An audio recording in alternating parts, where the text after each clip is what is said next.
Welcome back friends, and in your Samsung mobile if you want to hide Facebook, means nobody can able to see Facebook on your Samsung mobile, then what you need to do I will cover in this video. Suppose you are going here and searching for that Facebook. It has come here. Now long press it and locate, and it will go where it is.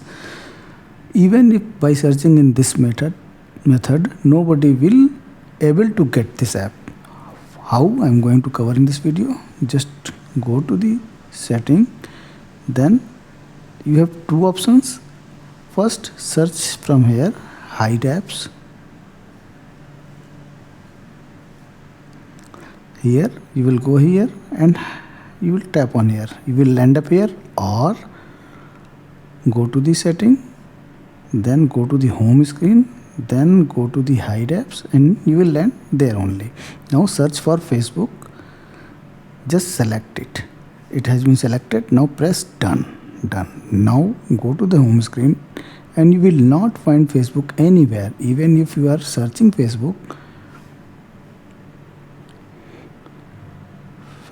nothing has come here. Nobody will even will find that Facebook app.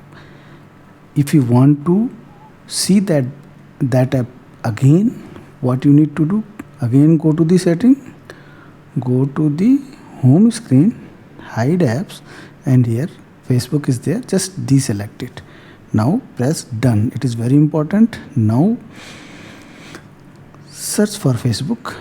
Now it will come. It has come. Just long press it, locate app. It is here. It has come here. Now long press it and drag it to on front page where it is shortcut. I have already explained this. So this is what I wanted to tell you in this video. If you like the video, please do consider to subscribe this channel. Thank you very much.